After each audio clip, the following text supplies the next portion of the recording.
നമസ്കാരം, ഋഷിപ്രപ്നം ചാനലിലേക്ക് ഏവർക്കും ഹൃദ്യമായ സ്വാഗതം. ഇപ്പോൾ നാം അവതരിപ്പിക്കുന്നത് മേടസംക്രമവും അതിന്റെ ഫലങ്ങളുമാണ്. മേടസംക്രമ ഫലവും സംക്രമ ഫലത്തിൽ വരുന്നത് സൂര്യസംക്രമത്തിന്റെ ഫലവും അതേപോലെ തന്നെ ദേവതാ ഉദയത്തിന്റെ ഫലവും പ്രത്യേകമാണ്. മറ്റ് നക്ഷത്ര ഫലങ്ങളിൽ നിന്ന് വ്യത്യസ്തമായിട്ടുള്ള ഫലപ്രവചന രീതിയാണ് ഇത്.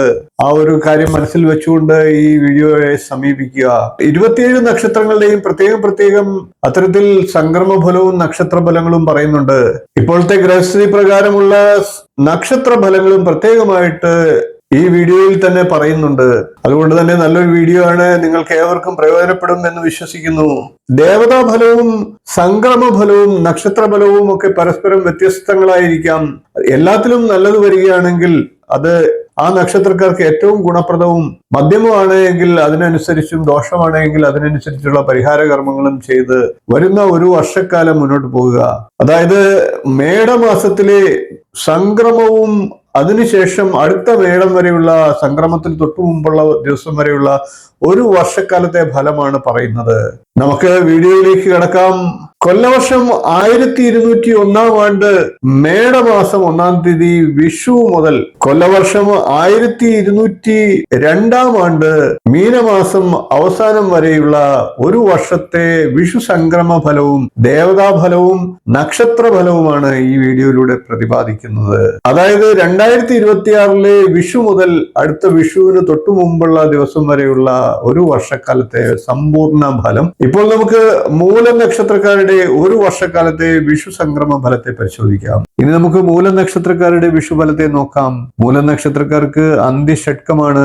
ജനനേതൃത്വം, മേലധികാരികളുടെ പ്രീതി, അധികാരപ്രാപ്തി, സുഖം ഇവയൊക്കെ ലഭിക്കുന്നതാണ്. മൂല നക്ഷത്രക്കാർക്ക് മഹാവിഷ്ണുവാണ് ദേവത. അതുകൊണ്ട് തന്നെ ബ്രാഹ്മണാദി പ്രസാദാദി ഗുണഫലങ്ങളാണ്. മുതിർന്ന ജനങ്ങളുടെയും കുടുംബാംഗങ്ങളുടെയും ഗുരുജനങ്ങളുടെയും ഒക്കെ സ്നേഹ ബഹുമാനാദികൾ ലഭിക്കുന്നതാണ്. ഇപ്പോൾ നമുക്ക് മൂല നക്ഷത്രക്കാരുടെ വരുന്ന ഒരു വിഷുവർഷക്കാലത്തെ സമ്പൂർണ്ണ നക്ഷത്ര ഫലത്തെ നോക്കാം.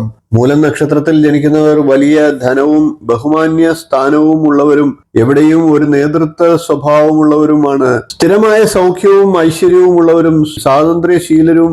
ഈ നക്ഷത്രത്തിൽ ജനിക്കുന്ന സ്ത്രീകൾ അല്പസുഖത്തോടു കൂടിയവരും രോഗങ്ങളാൽ ക്ലേശിക്കുന്നവരുമാണ്. ദാമ്പത്യ ജീവിതത്തിൽ വിഷമിക്കുകയും ബന്ധുഗുണം കുറഞ്ഞും ബുദ്ധിമുട്ടുകൾ അനുഭവിക്കുന്നവരുമാകാം. മൂലനക്ഷത്രക്കാരെ സംബന്ധിച്ച് ഈ വർഷം വ്യാഴം 7ഉം 8ഉം ഭാവങ്ങളിലായിട്ടാണ് സഞ്ചരിക്കുക. ശനി 4ലും രാഹു 3ാം ഭാവത്തിലും സഞ്ചരിക്കുന്നതിനാൽ കുടുംബപരമായി സാമ്പത്തിക ആവശ്യങ്ങൾ വർദ്ധിക്കുകയും വ്യാപാര വ്യവസായ മേഖലകളിൽ ക്രമാതീതമായിട്ടുള്ള ഉയർച്ചയും വർഷാവസാനം വിപരീത ഫലങ്ങളും കാണപ്പെട്ടേക്കാം. 3-4 വയസ്സുവരെയുള്ള കുട്ടികൾക്ക് ആരോഗ്യകാര്യങ്ങൾ വളരെ ശ്രദ്ധിക്കേണ്ടതായിട്ടുണ്ട്. അതിനുശേഷം 23 വയസ്സുവരെയുള്ളവരെ സംബന്ധിച്ച് ആശ്വാസകരമായിട്ടുള്ള മാറ്റങ്ങൾ ഉണ്ടാകുന്നതാണ്. വിദ്യാഭ്യാസത്തിലുള്ള മന്ദതയൊക്കെ നീങ്ങിക്കിട്ടുന്നതാണ്. 23 വയസ്സ് മുതൽ 26 വയസ്സുവരെയുള്ളവർക്ക് അലച്ചിലും എന്നാൽ കാര്യപ്രാപ്തിയും ലഭിക്കുന്നതാണ്. 29 മുതൽ 39 വയസ്സ് വരെയുള്ളവരെ സംബന്ധിച്ച് ഈ വർഷം സമാധാനവും സന്തോഷവും നിറഞ്ഞ വർഷമായിരിക്കും. 39 വയസ്സ് മുതൽ 46 വയസ്സ് വരെയുള്ളവരെ സംബന്ധിച്ച് ധൈര്യസമേതം പല കാര്യങ്ങളിലും ഇടപെട്ട് വിജയിക്കാൻ കഴിയുന്നതാണ്.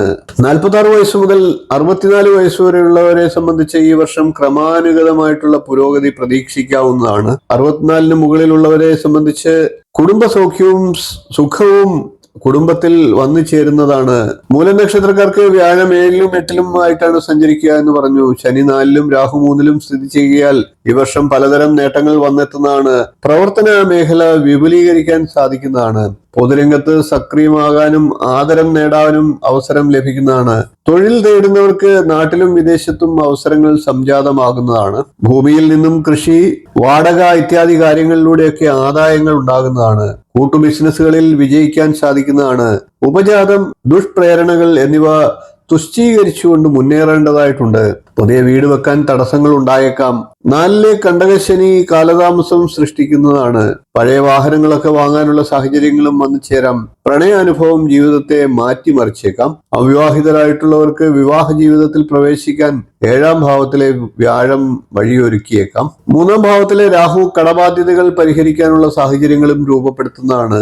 മേടം, ഇടവം, ചിങ്ങം, കന്നി, തുലാം, കുംഭം എന്നീ മാസങ്ങൾ മേന്മ വർദ്ധിക്കുന്നതാണ്. വീഡിയോ ഇഷ്ടപ്പെട്ടുവെങ്കിൽ ഒന്ന് ലൈക്ക് ചെയ്യുക, ഷെയർ ചെയ്യുക, ചാനൽ ഒന്ന് സബ്സ്ക്രൈബ് ചെയ്യുക, നിങ്ങളുടെ അഭിപ്രായം കമന്റ് ആയിട്ട് അറിയിക്കുക. ഇനിയും ഇതുപോലുള്ള നക്ഷത്ര വിശേഷങ്ങളുമായി നമുക്ക് വീണ്ടും കാണാം. നന്ദി, നമസ്കാരം, ശുഭദിനം.